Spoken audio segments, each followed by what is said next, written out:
It looks like it's no escaping a new Paris lockdown. Emmanuel Macron had held off on weekend confinement for the French capital, but the area hospitals swamped by a new COVID spike, the president can no longer avoid tough choices in a nation racing to contain new strains of the coronavirus and with a slow, very slow rollout of vaccines. Is this unforeseen pandemic too tough for any leader to manage, or could the French state have learned better from the first wave of 1 year ago?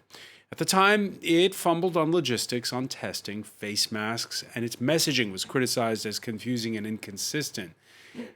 One among the questions that have been posed the last 2 months: why did Macron turn to outside consultants instead of his own civil service or the military to run traffic in this crisis? Is it too late for a rethink of the overall strategy? It's not just France, by the way. Italy's having to lock down again. And in Germany, there's plenty of grumbling over vaccines and a face mask procurement scandal that spells deep trouble for Angela Merkel's CDU in national elections next September. Again, we're asking, is it too late to do better? Today in the France 24 debate, how to manage this crisis 1 year on. And joining us, French Senator Hélène Conway-mouret, member of La République En Marche party. Socialist Party, excuse me.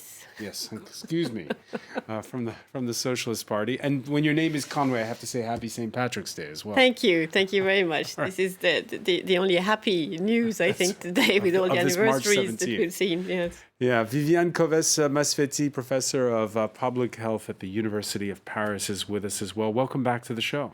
Thank you.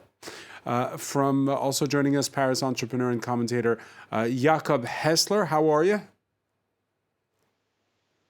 All right, and we're also pleased to welcome communications consultant Guillaume Foucault, CEO of Corpcom. You're the author of The Crisis Communications Survival Guide. It's published in French. Welcome to the show.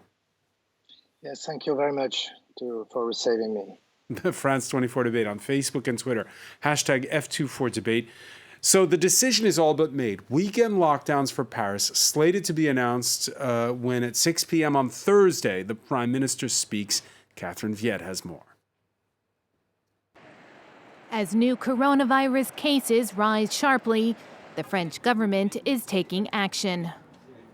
We decided this morning that extra measures will need to be taken in a number of regions.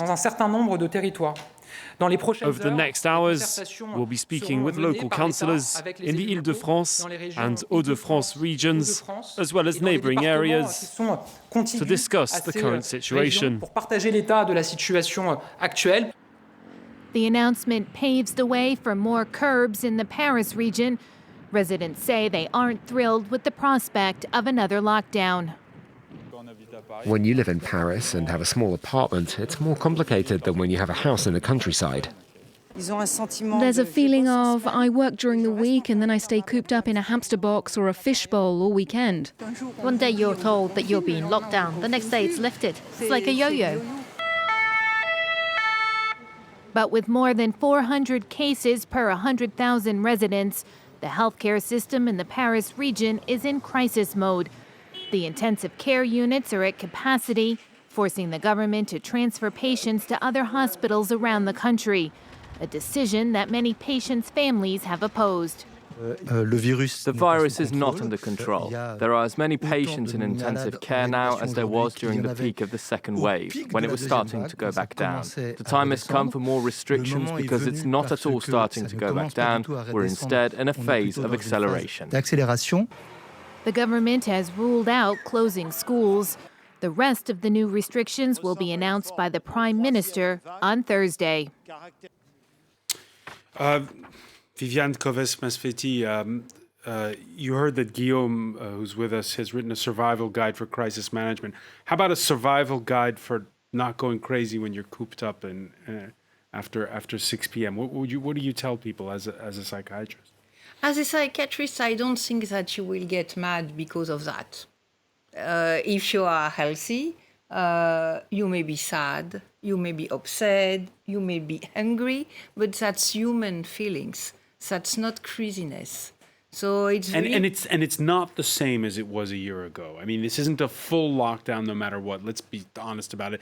Schools will remain open if it's as we understand it, and you will be able to go out and about during the week. And plus, people in some way get used to. I mean, they adapt their way. So I am not saying it's nothing and nothing happened. Of course, it's unpleasant for most of the people. But to talk about craziness is another matter. So as a psychiatrist, I say it's a hard time to pass through, but that it will create problem to people who are healthy, I don't think so. And as an epidemiologist, because your fields overlap, is this a good idea, weekend lockdowns?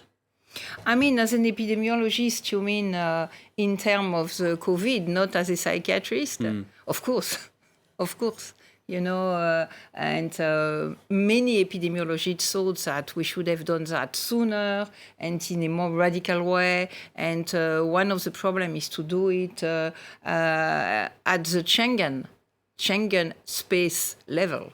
The problem is that each country is doing its own way, when in fact, as compared to Asia or the Pacific country, you know, Europe should be unique and check the border at the Schengen space, which has never been done. So in fact, we are up and down, which was one of the models that was forecast. I mean, you know, when people try to modelize the virus, they say there will be different scenarios. And one of the scenarios was you close, it stop, you open, it go up, you close, and so on with different waves. I mean, you know, that was part of the model that has been forecast, and it is where we are. But of course, it's politically difficult to do if you stop and start lockdowns and confinement measures. Well, for the country, yes, it is from an economic point of view and a social point of view. So I agree, Yes. people do not maybe go mad, but Yes, what we yes, I see agree. within our I hear you very own families is and friends and people who write to us is a lot of depression. People, we are social animals, I think, and we need contacts, we need to be with others, and I think it's very difficult for some age groups, particularly the young ones, who are cut off from their friends. Is a Paris area lockdown on weekends what's needed right now? I don't know. I'm not a doctor. If doctors feel that it is the most radical way of stopping the virus, but this is the only way that will work, I think we just have to listen to the advice. Now, what I would like to see from a political point of view is just a little bit more planning ahead. I mean, we're a year ahead into these epidemics. We were promised more hospital beds. We haven't seen them. We were promised more planning overall, and we seem to be reacting and waiting until suddenly the thing is out of control to be using the same remedies that we know do not work in the long term, and will just stop, and as you rightly said, stop the epidemics, but we know very well that we don't have zero COVID, and without zero COVID, then it will come back. And with borders that remain open without control, it's another issue that we have had with the minister for a long time, that there would be controls at entry points. We have very few flights today coming into Roissy or Orly airports, and it will be just a matter of employing new staff on a temporary basis, so there are not massive investments. But I think, you know, as we are putting billions into the economy, we could put hundreds of euros hiring staff to control that people coming in are not sick by, you know, presenting a PCR test that's negative, by testing the temperature as you do here in the entry of France 24. There are kind of simple ways of controlling people who are contaminated, and will create new clusters. But it's not done, and that's a lot of frustration for us. Jakob Hessler is with us now. Jakob, there's been so much unforeseen in this pandemic. Could we have prepared better for this moment when a new wave is overwhelming Paris area hospitals? Well, I think in a certain way, we were preparing because we knew this was going to happen. So it's not that this comes as a big surprise. We have not managed to vaccinate quick enough which was the original plan, to avoid that new wave. We are very far from having any sort of epidemiological effect of the vaccination, unfortunately. So it seems that, this was one of the two scenarios, and it was the one where you have stop and go, you release and you go back. And in a way, it reflects maybe not what society would want in an ideal scenario, but it reflects what a modern Western society is willing to accept as a restriction on its life. Because on the one hand, now we are all complaining and suffering and saying this is very bad. On the other hand, whenever something was announced, people overdo the sort of celebration of, oh, now we can take everything off. Remember last summer where the beaches in Marseille were for the first time in 40 years even open at night, as a new measure to celebrate summer. Now, if you do that, well, then you install a culture of stop and go. And when at the same time you're not ready to accept the kind of social control that involves a sort of Chinese-type handling of the pandemic, which is not just about government control, it's a lot about sort of social control, trust in government measures, and very radical measures. All right, so what can the Macron government do right now to increase trust? Well, I think it's to hold the nerves and continue to do what's right. I think one of the biggest issues I find is that there is too much short-term trying to please this group, they complain, trying to please that group, they complain. 1 week it's the general practitioners that are supposed to vaccinate, then everyone says, no, but it should be the pharmacists because they feel left out. So this kind of short-term oscillation creates a kind of a feeling that sort of, where's the pilot? And in a way, holding out and holding the nerves and do the right thing, which is continue vaccination, increase vaccination as fast as possible, and do what's right. And ultimately, I think those who have done what's right, it will be rewarded, but it may not be immediately. Guillaume Foucault, do you agree?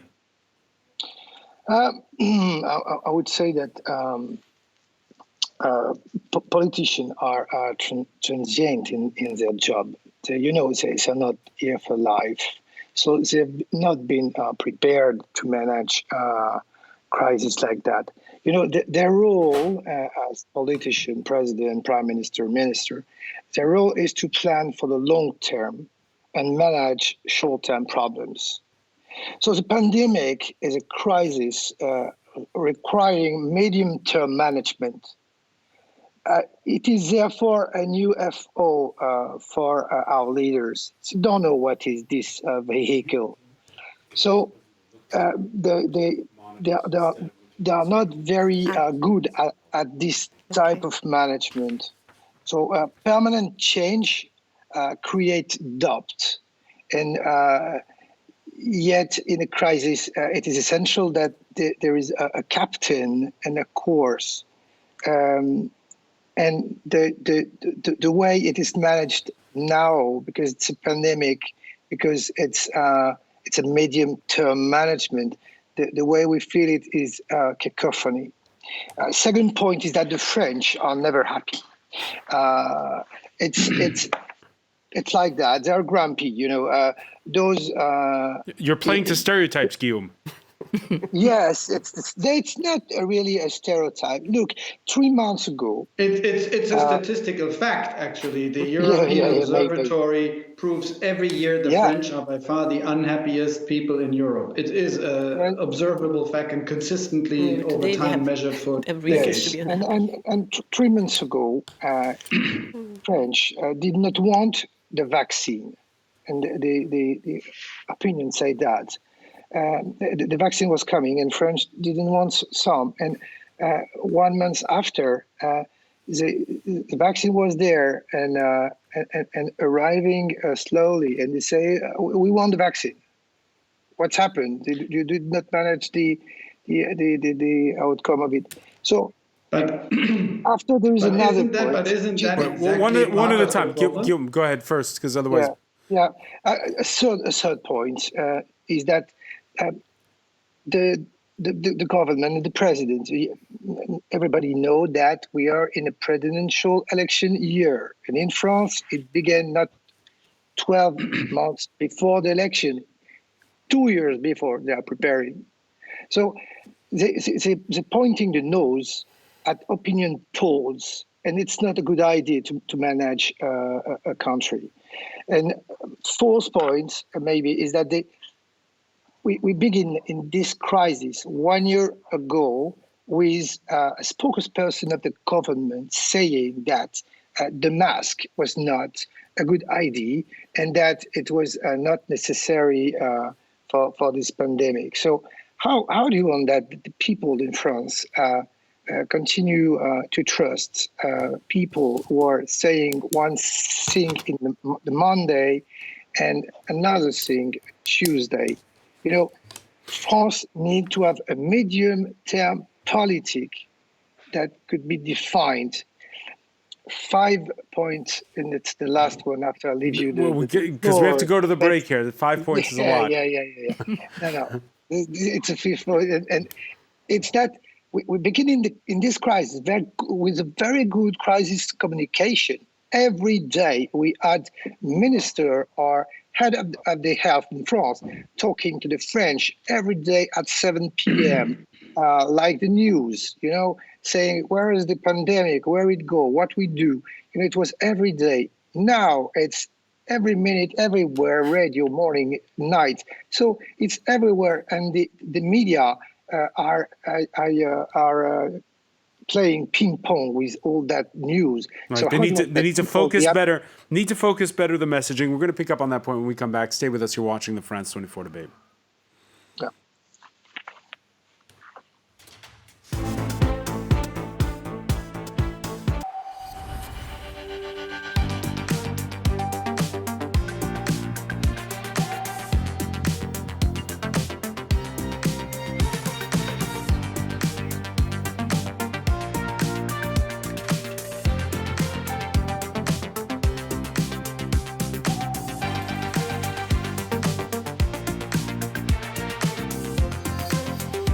France 24, your economy explained. Liberté, égalité, actualité. New technology. The latest innovation and its impact on a digital society. Tech 24, presented by Julia Seeger and Peter O'Brien on France 24 and France24.com. Welcome back. Before we resume the France 24 debate, some of the stories Tom Burgess-Watson is watching for you in the newsroom. The European Union threatens an export ban on COVID vaccines. The EU still waiting for its AstraZeneca orders from 2 sites in the UK. Other drug makers have been delivering to Britain from the continent. Final hours of voting in the Netherlands, where the centre-right's Mark Rutte vying to become his country's longest-serving prime minister. Turnout is reported as brisk. Joe Biden expresses his support for Northern Ireland's Good Friday agreements in a virtual St. Patrick's Day summit with Irish Prime Minister Michael Martin. And this, we were talking about how an Irish Catholic U.S. president could pressure Britain to honor its Brexit commitments to the EU. And Moscow recalling its ambassador to Washington. This after Joe Biden said Vladimir Putin will pay a price for meddling in the 2020 elections.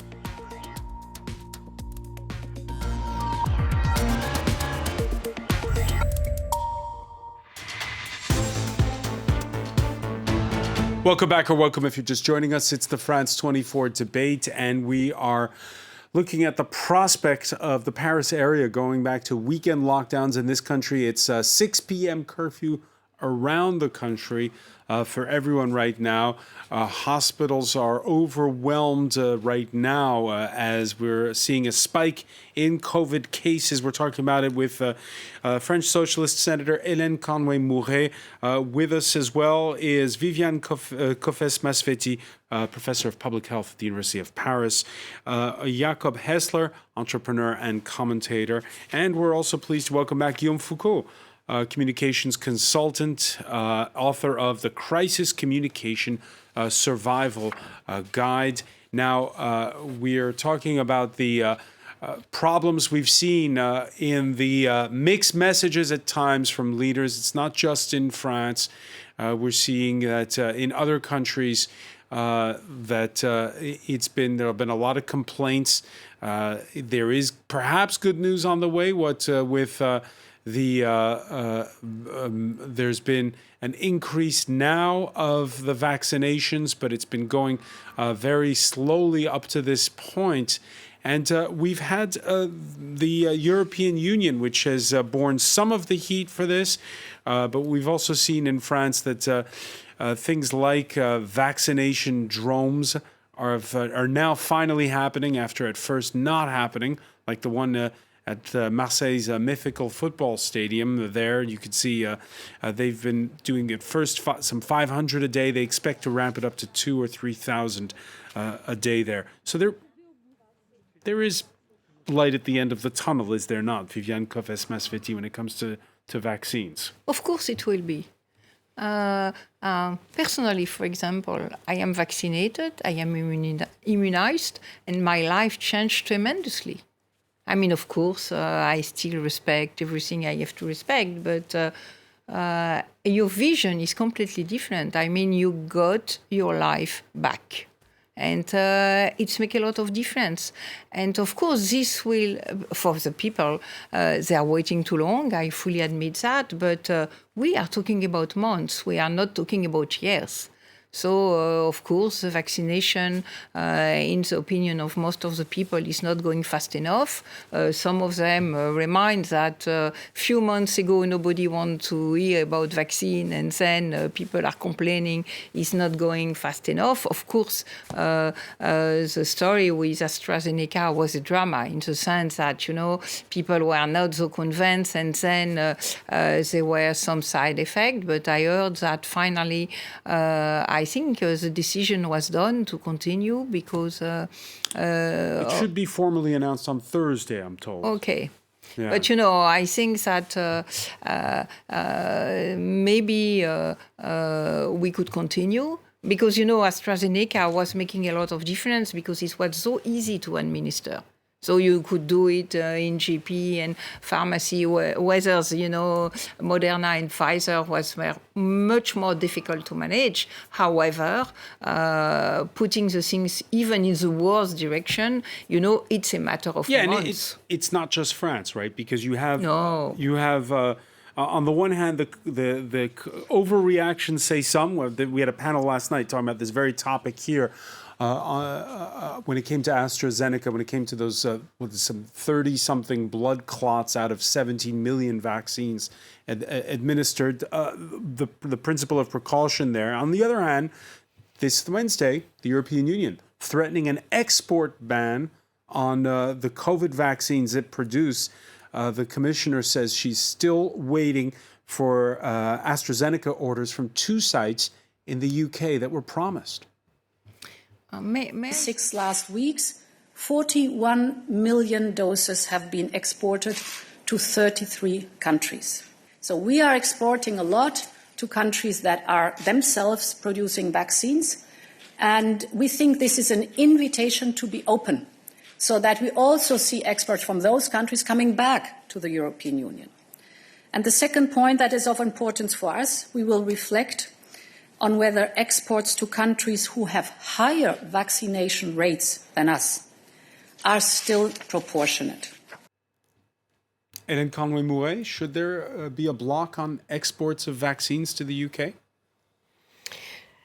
I think we have a kind of an economic war going on there, which is hidden, insofar as, of course, countries that will have to continue looking down will be weakened. And we see the catastrophic impact it had last year and will continue to be if vaccination is not openly available to everybody, and that we arrive at this collective immunity that allows us to go back to a normal life. So I think what we see going on there is, in fact, some countries feeling that they will be able to reopen and go back to a normal life before others, and therefore trying to keep the vaccination. And we see the UK having succeeded in vaccinating millions when... Yeah, they're over a third of their population Exactly, now. when we are barely at 5 million in France. Now, I'd like to defend the French a bit. Maybe the French are grumpy, okay? They are arrogant, they're whatever. But at the same time, we have to go back. Last year, we were told, and that was pointed out earlier, that masks were useless. Then to be told that we had to wear them. And of course, some people resisted because they were with the first message. You know, yes, masks are useless. They were useless because we didn't have them. Then we were told that testing was useless because they were not available. When they became available, we were told that, yes, it's good to be tested because at least if you're positive, then you isolate and you do not contaminate others around you. So there was one word that you used earlier, which I think is the most important. It is trust. And I think that the French do not trust anymore what they're told, because they're told one thing and then they're told the opposite. With this AstraZeneca... And I am in politics, and I would much prefer the Minister for Health coming and saying, we do not have masks, but when they are available, we will ask you to all wear one, as it is one of the best protection that we have so far until the vaccination is available, okay? I think the vaccination became available extremely quickly, far earlier than we expected. And this proves also that when we put money in research, we're capable, and that goes back to what the professor was saying earlier, that we need to work not on a national level, but at a European and even at an international level. So you defend the procurement system of the EU as it was originally announced. They were going to bulk buy the vaccine together. Yes, and that will allow the whole of the continent to be able to move as one, instead of having one country, because they're selfish, because whatever, wanted to get out of it. And it's easier for the UK because it is an island and they were quite capable of actually closing down their borders than it is maybe for France or Italy or others. But yes, if Italy is contaminated again and goes back to lockdown, and we have a lot of Italians coming to France, I mean, even if, we move on, we will be going back to that kind of lockdown, stop and go, So I think we need to move as one. The professor was absolutely right. Think about Schengen and the European space, order at the European level. And indeed, if one doesn't play by the rules, which appears to be the case of the UK, then, act against it. Politically, they're feeling the heat in Germany, where there's also an election coming up, Jakob Hessler. And when you know that 1/3 of the vaccines on this continent that are being produced are being exported, how long is that tenable when you see the numbers so low in terms of the vaccination of the EU's own citizens? I mean, the procurement by the EU is a great idea, but not if all you think is trying to negotiate down. It takes longer. And that way, we got behind. And I think we tried too hard to negotiate on price and not enough on quickly and on speed and supply. And I think that was a mistake in the strategy, not a mistake in the setup. When it comes to Germany itself, we saw there were regional elections that took place over the weekend. The ruling Christian Democrats had their worst show since the end of World War II in two separate polls there, Jakob. And the question I have is, right now, because there was some city lawmakers involved in a face mask procurement scandal, is COVID going to upend the results come September? Well, I don't know if it will append come September, but the one thing is for sure is that this is a medium-term, I think as Guillaume said, is a medium-term management issue. And Germany managed very well the testing phase. Right now, it doesn't look so much better than anyone else. And people can sense that the sort of a highly decentralized model, vaccinations, it's very rigorous, but they prefer to only vaccinate old people. It goes in sort of slots of 10 years of age, and it's very rigorous, but of course you have a lot less numbers, and so people are unhappy. And then comes the trust issue in government or ruling party MPs making money on procurement of masks. That's not exactly a trust building measure for the Christian Democrats. I'm not sure whether it will be it will change the outcome of the elections, but it is, of course, a big dent, and rightly so. Getting back, Viviane Kovess-Masfety, to your point about how we should do things Europe-wide, the fact that Germany has a federal system, it was an advantage during the first lockdown. Is it a disadvantage now?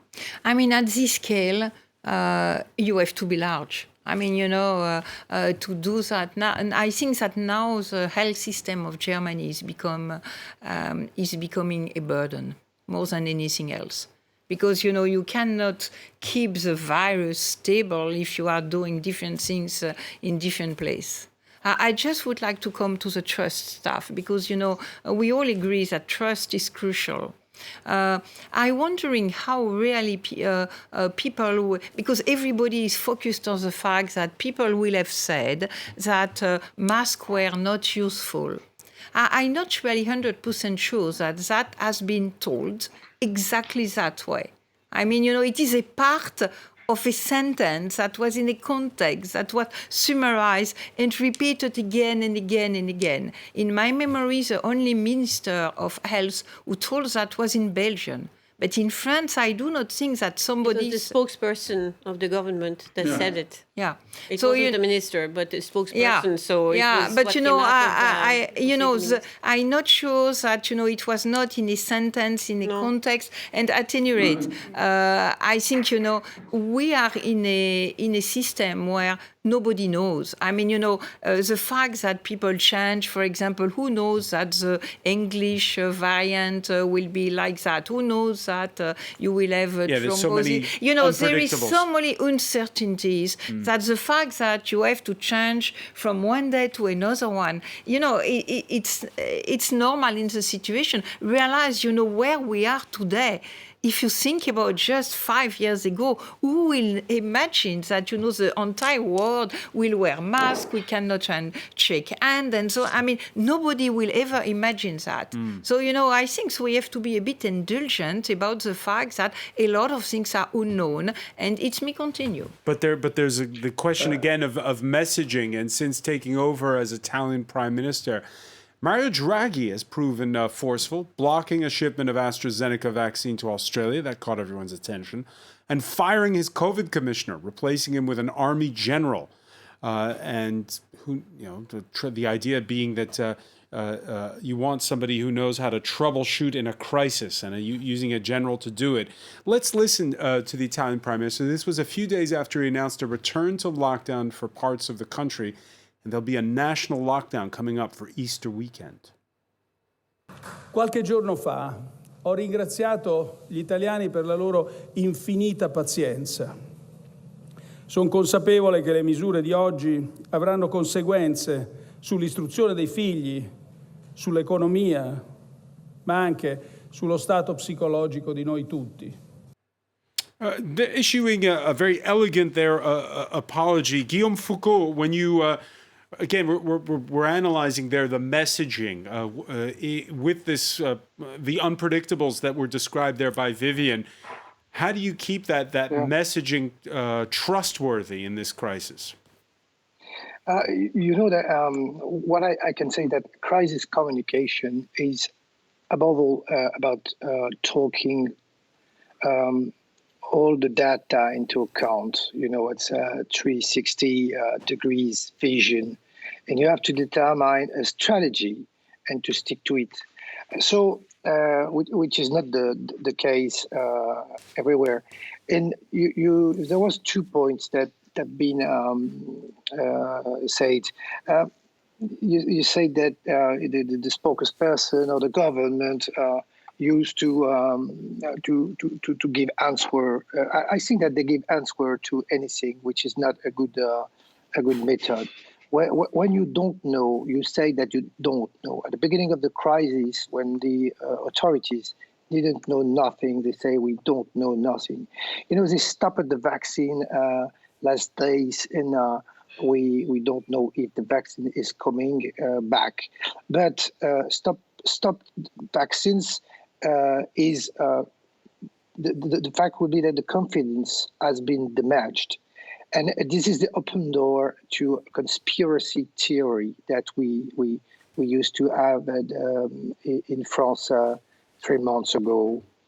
There is facts, and a politician will have to answer those facts one day. So don't make the process now. But the whole of France, people in the street, they are wondering why the authorities did not foresee the waves and prepare countermeasures. That when China... Well, let me ask you about that. In France, we don't do that. Let me ask you about that, Guillaume Foucault, because there's been a big emphasis put on the fact that preparing the logistics, preparing for the unforeseen. They brought in these consultants. We had French investigative news weekly Le Canard Enchaîné underlining the millions that were spent on outside consultants. One consultancy raising hackles. McKinsey, Le Monde reporting that when the government met with hospital bosses, it was the representatives of McKinsey who did the talking instead of civil servants. Politico quoting the government as saying this is something that's been going on for years, for decades. Yeah. So is it a problem or not that you have these consultants? No, I would say that consultants are not magicians, but what we can see is that we have at the top of the state nowadays we have a two-headed hydra in France, with the prime minister and the president saying things different every day, and now we have an hydra with 3 heads, with the Europe, and we listen in your show that the commissioner is expressed about we have millions of doses, which is a French communication, I can say. Answering all the questions, having the good message all the time. Don't leave any bad message. Transform it in a good message. Okay. So criticize about vaccine. There's millions of doses. Yes, but it's not a good method to speak about millions of doses when you don't say how many people have to be vaccinated at the end. Is it 200 million, 300 million? And you are talking about 30 million doses, which is what, 8%, 10%? And after, we know that in other countries, it's 1/3 of the population. We see that in Australia, people are living back as your just every country is different. Let me Hélène Conway-mouret, because we're running short. Senator Conway-mouret, we're running short on time. I want to ask you about this. When it's all said and done, and when it comes to preparing for the next crisis, because there'll be other crises, how do you restore the chain of command when it comes to both the orders, the policy making, and the messaging? What do you do? Well, the chain of command, which has been chosen by Emmanuel Macron, is a very vertical one. It is him deciding on everything. I mean, he tells us when the bars are to reopen and so on, which in fact, it should be the Prime Minister's job. So he has this tendency of bringing back everything on himself. He presented himself as the chief of staff, if you remember. The first lockdown, there was an army tent set up, and he came in kind of very martial way, saying we're at war against the virus and so on. So that was communication, but it hasn't changed since. So I think the first lesson is that indeed we need somebody who makes the decision ultimately, but we have to make sure that this person is very well informed, and we in Parliament believe it is not the case, especially in the Senate, where we're very much in touch with the mayors and local authorities and so on. And there are the people on the ground who actually see exactly what's happening, and they are not relying on McKinsey or others to draft in offices research papers and so on. There are the people who actually know exactly what's happening.